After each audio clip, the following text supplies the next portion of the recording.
All right, this is what's on my mind. People in traffic. I don't understand what the problem is with people in traffic. I don't know what traffic course you guys took, which taught you that while you're on the road, if you're on the highway and you pass an on-ramp and somebody's coming on the on-ramp, that you're supposed to match their speed and drive them into the guardrail.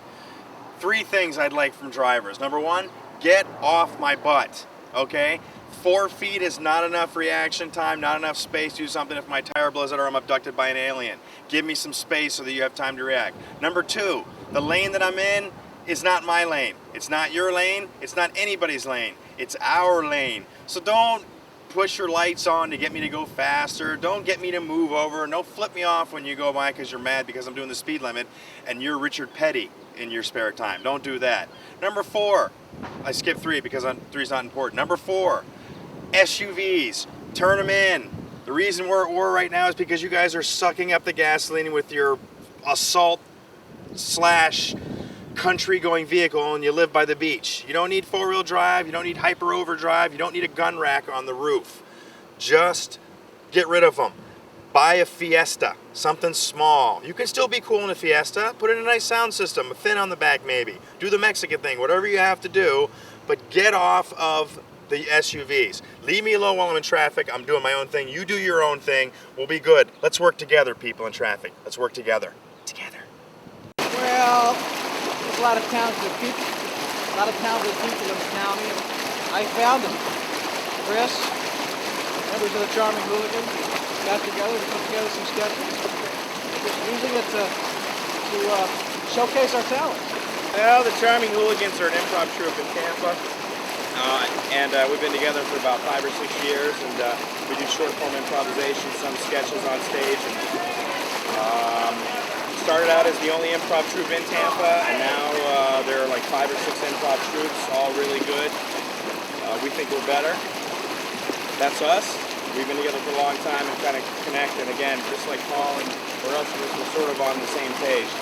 Started out with everybody was to submit a script, so we had an idea of where it was going, but there were times when we just had the premise and we showed up and we acted it out. It takes a little bit longer, but I think we came up with some great stuff. The Chainsaw Massacre evolved from a joke I told in my stand-up days about how unrealistic it is for a chainsaw to start on the first floor. I told that for many years on the stage, and I wanted to always put it to the film.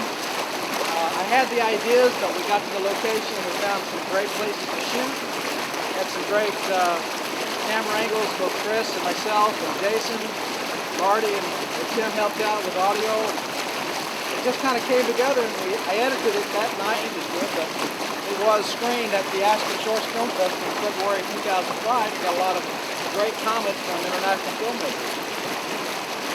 You drowning? Is he okay? Yeah. We just That's really powerful, Jesse. Be careful. That's where my idea for that sketch came about. But you know, I rely on a lot of the input from everybody else on the set. I mean, I don't just say, here's my vision, that's all we're going to do. Chris has an idea for an angle, or Jason has an idea for an angle, and I just tell him, hey, let's shoot that. And then when we edit it, we use all my ideas. It kind of gives them a little feeling that they got something to do. Basically, the Mongo Like Candy is a quotation from Mel Brooks' Blazing Saddles. Just a nice, catchy title. Doesn't have anything to do with Blazing Saddles or Mel Brooks, does it? What I think we should do basically is use this as a stepping stone to promote some of our shorter films. And we want to get into comedy shorts that are clean, that you can air basically anywhere, possibly advertising as well using comedy shorts. If it becomes Mongo Like Candy on Comedy Central, that's great. But if it becomes the Chris Borges show with his cast of characters, that's great too. That's what we're about, trying to do things for each other. By basically not trying to get into any material that can be offensive, and we think that what's important is basically doing the clean material, because you're right, the easy material is to do dirty material. It's the easy thing. If you're doing a lot of productions, then you're forced to come up with material all the time. You're going to go with the most easy thing, which is the sexual sort of bastard humor. I find a lot in stand-up comedy that it's easy to go to the dirt, because that seems to be where the crowd wants to go. Once you go there, you can't come out. They can sit there and play with their little toys in front of the television set and not hear a word, and repeat that later on in school, and then the teacher calls the parents and said, well, your son said this, and then the parents got to say to their son, where did you hear that? And they said, oh, we heard that bad word on Mongo Like Candy. That ain't happening with us. Got another show in almost finished with post-production. We've got 4 or 5 sketches done. The sketches on this show are a little bit more dialogue-driven, we think. Sit down, really funny exchanges of words back and forth between people, some interesting situations, and a couple of silent shorts also. And then we'd also like to premiere part of our short film, which is called the Open Mic Project. And that is a short film that we've been working on for a long time and trying to get finished, but also obviously it's been sidetracked because we're here in the hot tub in Monterrey. So I don't know if you can see this, but look at the width of this. Watch this. Look at this. Just follow me up. This is like an 8-person jacuzzi. I can actually do a complete backstroke across it.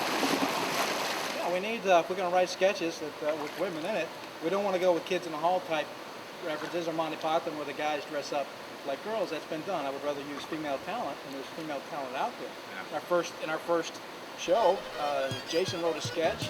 He used Katie Larson, who was a former member of the Charming Hooligans, who was doing very well in Los Angeles as an actress. She was in it. We'd love to have her energy in the show. It's just that she's not here anymore. What we've got now going on sort of a Menudo thing.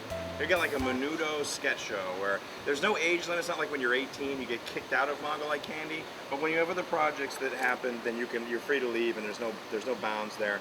And we're not replacing somebody, but we are getting a younger singer who looks pretty in jeans.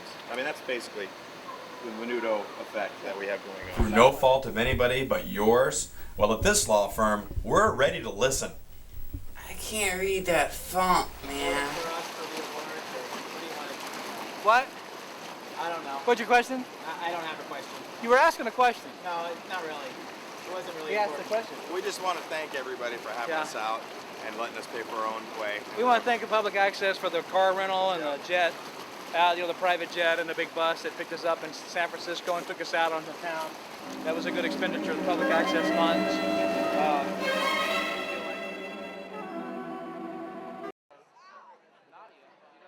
You're watching Scream at the Wall! Hey, I'm Crazy Mark.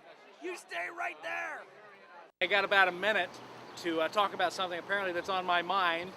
What's on my mind is people who don't actually pay attention when they're shooting something. See, I've actually disconnected the microphone. You have. I did notice that. Oh, you did Put notice that back I in. was wondering. Okay, wait, time out. When does the minute start? When I actually get when you say action or cut or... Okay, let's That's start it? Is that when the minute starts? Let's start it right now. Okay, the minute starts. All right, time in. What is on my... Now, if I say time out in the middle, does that count against me? No, there's no time out. You're using your time up right now. I'm using my time up? Okay. Yes. All right, time in. Did you count that last time out?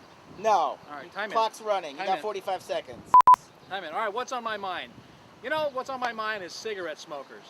I don't have a problem with cigarette smokers. It's the smoke. I don't like the smoke. It smells bad. I used to smoke cigarettes. That's why I quit smoking cigarettes, because the smell was bad. What I don't get is people who like to smoke in the company of others without even asking. Or when they get in the company of others, they smoke a cigarette and they blow their smoke their way. Oh, do you mind if I blow this your way? The other problem I have with cigarette smokers is what happened to the ashtray in their car? Why do we got to roll our window down and toss the cigarette butt out the car? Is that a problem with you? You can't police your own stuff? It's nothing to you to take a cup that you got at McDonald's and throw the cup outside. You wouldn't do that because that's littering. But I'll roll the window down and toss that little cigarette butt out there. It's off of my mind. I don't have to deal with it.